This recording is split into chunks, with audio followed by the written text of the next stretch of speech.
भ्राताश्री, इस प्रकार यहाँ क्यों बैठे हैं? तो कहाँ बैठूं शून?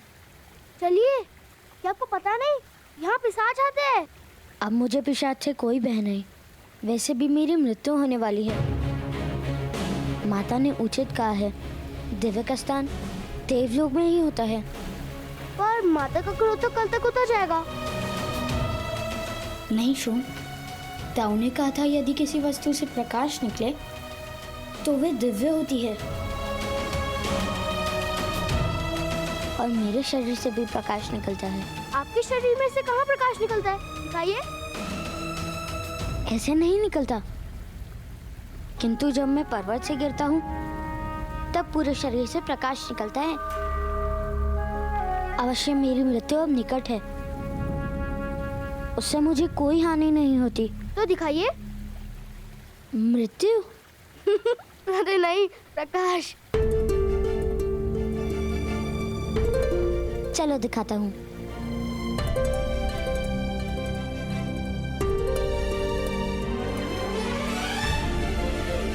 और कितना चलाओगे भ्राताश्री? अब अपना दिखा दो ना दिव्य कवच। ठीक है।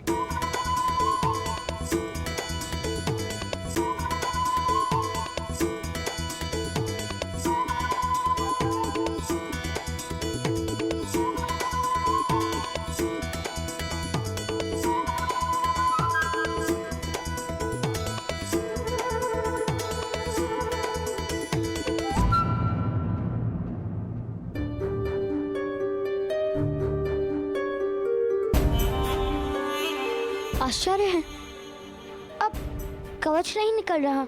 यदि कवच प्रकट होता तो कितना सुख मिलता ना। उस कवच के कारण पर्वत से गिरने पर भी मुझे कोई घाव नहीं हुआ था, रक्त भी नहीं निकला था। मैंने कहा ना, दिव्यता थी। हम सारे मित्रों को कवच दिखाते, सब आपसे भयभीत हो जाते। मैं मृत्यु से पहले स्वयं राजा की एक बार रक्षा भी कर लेता। हाँ, यदि राजा के सामने कोई सिंह आ जाता तो आप उसका जबड़ा चीर देते और मैं उसके कान खींच लेता। किंतु तुम्हारे शरीर से कहाँ कवच निकलता है? मैं प्रयास करता हूँ। आप मेरे भ्राताश्री हो ना, तो आपके और मेरे हाथ और पैर समान है, तो कवच क्यों नहीं हो सकता? किंतु अभी कवच नहीं प्रकट हो रहा है ना शून?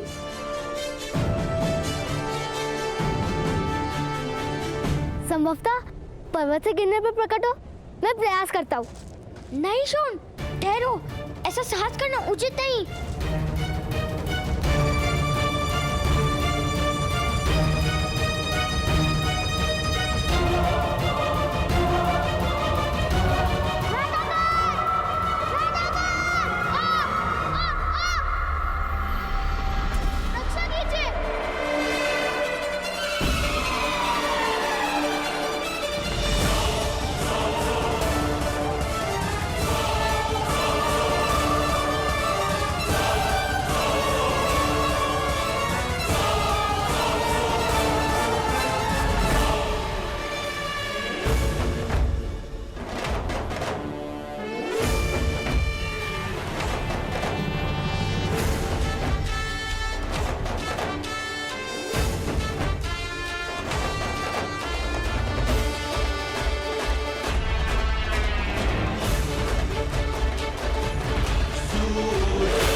देखो माता, भ्राताश्री के शरीर से कवच प्रकट होता है।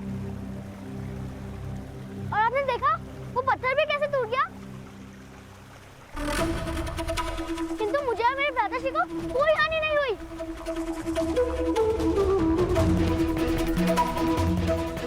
माता, अब ने देखा मैं दिव्या हूँ ना।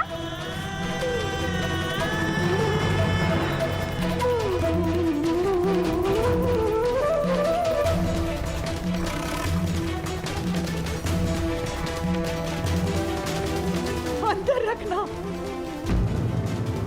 बिना शोधो, मेरे शोन से दूर रहना। शोन, चलो। छोड़ दो मुझे माता, मुझे भ्राता गण के पास जाना है। कोई आवश्यकता नहीं है।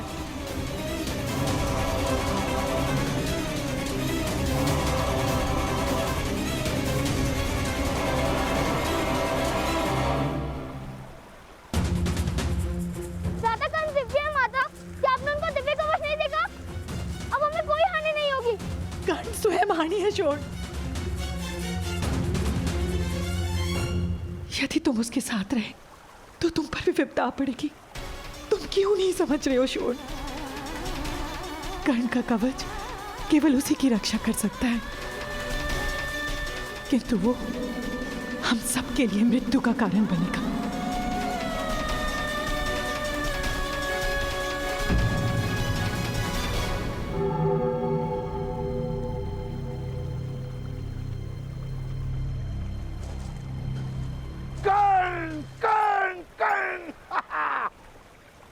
तुमने तो अपनी दिव्यता बता दी। अब एक और दिव्य रथ बनाने में मेरी मदद करोगे?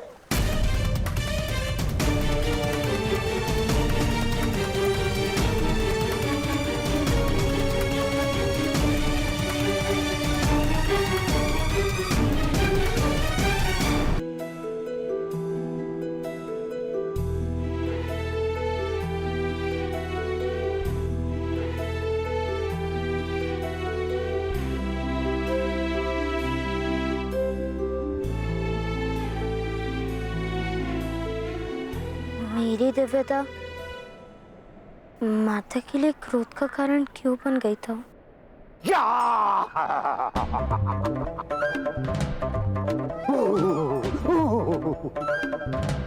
तुम्हारी माता भयभीत हो गई होगी। तुम्हारी दिव्यता तो प्रेम का कारण है पुत्र। किंतु माता को मेरी दिव्यता से प्रेम नहीं हुआ था। दिव्यता और प्रेम का कोई संबंध नहीं होता पुत्र। दिव्यता से या तो श्रद्धा जन्म लेती है या फिर भय। और तुम्हारी दिव्यता से तुम्हारी माता अधिक से अधिक तुम्हें प्रणाम कर सकती है, प्रेम नहीं।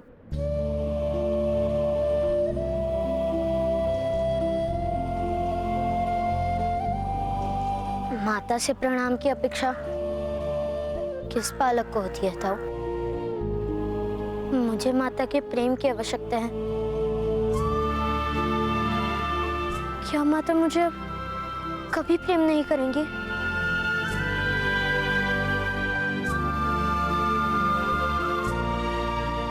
नहीं नहीं पुत्र, नहीं,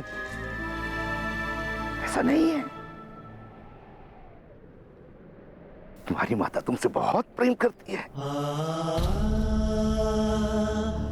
ईश्वर हो या माता, अपनी निर्बल संतान को सदा ही अधिक प्रेम दिखाती है।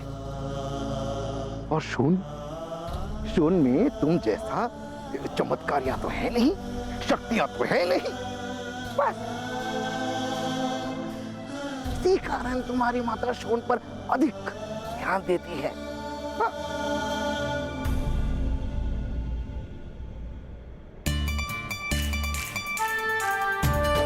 यदि ऐसा है तो मैं शोन को भी मेरे समान शक्तिमान बना दूंगा। फिर माता हम दोनों को एक समान प्रेम करेंगी।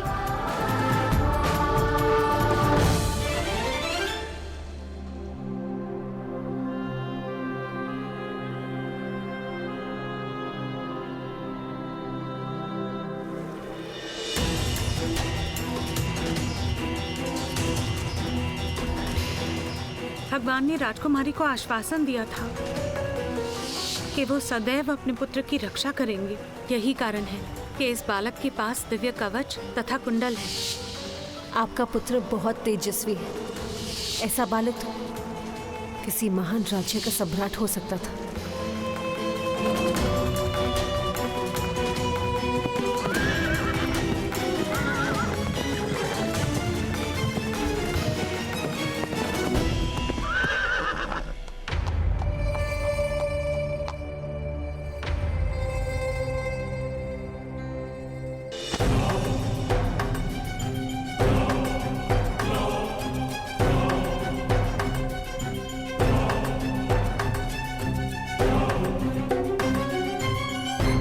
मध्य महोदय, मेरे अश्वों को आज जल नहीं पिलाया तुमने। क्षमा कीजिएगा, किसी काम में व्यस्त हो गया था। मैं अभी जल पिला देता हूं। किस काम में व्यस्त है अधिरथ, बहुत अच्छे से जानता हूं मैं। स्वयं अपनी आंखों से देखा है मैंने।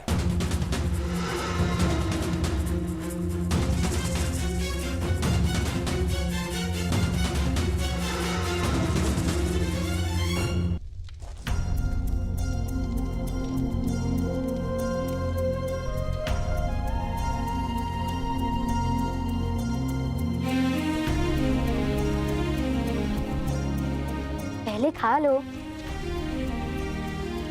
इतना क्रोध क्यों शोन? माता ने कहा है कि आपके कवच के कारण हम सबकी मृत्यु हो जाएगी। किंतु मैं जानता हूँ जब तक आप हमारे साथ होंगे तब तक मृत्यु हमें स्पर्श भी नहीं कर सकती है। किंतु माता ये बात समझती क्यों नहीं? अच्छा पहले खा लो। किंतु तुम तो ये बात समझते हो ना? अवश्य, मैं आपसे अत्यंत प्रेम करता भ्राता, 4 लड्डुओं से भी अधिक। किंतु माता आपसे प्रेम नहीं करती, यही कारण है कि माता ये बात समझती नहीं। शीघ्र ही माता मुझसे प्रेम करने लगेगी।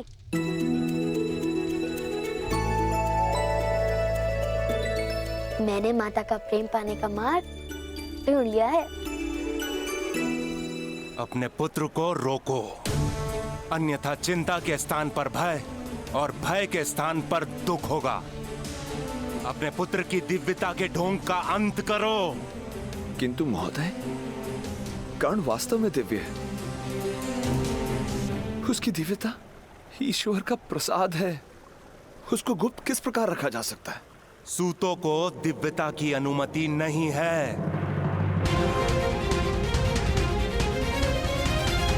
ईश्वर का प्रसाद जात पात नहीं देखता महोदय।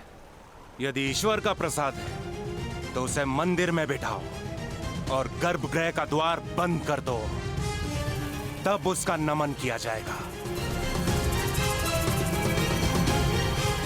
किंतु जीवन मंदिर में नहीं बीत सकता, उसे संसार में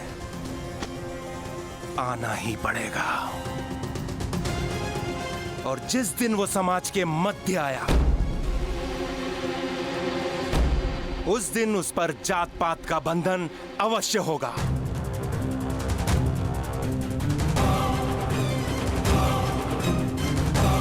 स्मरण रहे अधिरथ, यदि तुम्हारे पुत्र ने शक्तिमान बनने का प्रयास भी किया तो परिणाम बहुत गंभीर होगा।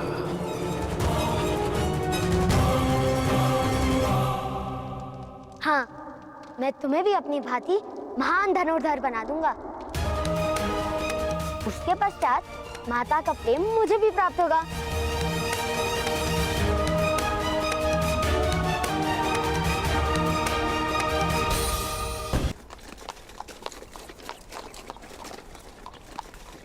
माता, लगता है भ्राताश्री आ गए। Shown, shown! भ्राताश्री, कस्तूरी मृग कहाँ है? नहीं, कस्तूरी मृग हाथ नहीं आया शोन। किंतु यदि आप कस्तूरी मृग नहीं लाएंगे तो माता का प्रेम आपको किस प्रकार प्राप्त होगा?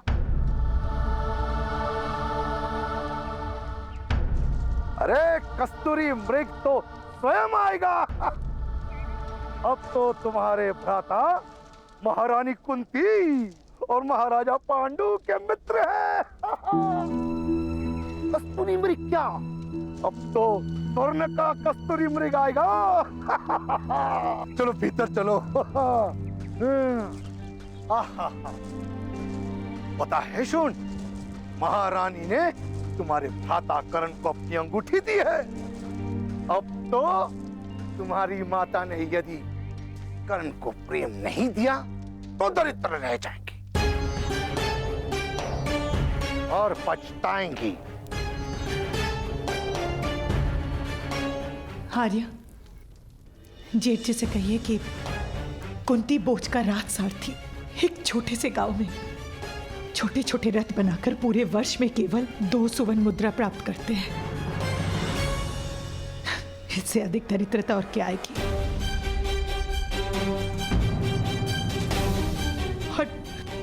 और मैंने कहा था उसे कस्तूरी मृग लाने के लिए, मैंने कहा था धनुष उठाने के लिए। दादाश्री, कस्तूरी मृग कहाँ है? नहीं, कस्तूरी मृग हाथ नहीं आए शो। किंतु यदि आप कस्तूरी मृग नहीं लाएंगे तो माता का प्रेम आपको किस प्रकार प्राप्त होगा?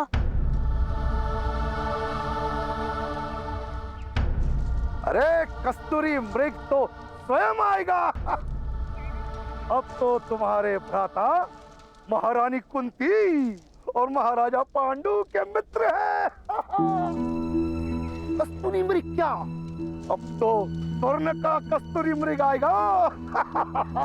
चलो भीतर चलो। पता है सुन, महारानी ने तुम्हारे भ्राता कर्ण को अपनी अंगूठी दी है। अब तो तुम्हारी माता ने यदि कर्ण को प्रेम नहीं दिया तो दरिद्र रह जाएंगी और पछताएंगी। आर्या, जेठ जी से कहिए कि कुंती बोझ का राजसारथी एक छोटे से गांव में छोटे छोटे रथ बनाकर पूरे वर्ष में केवल 2 सुवर्ण मुद्रा प्राप्त करते हैं। इससे अधिक दरिद्रता और क्या आएगी।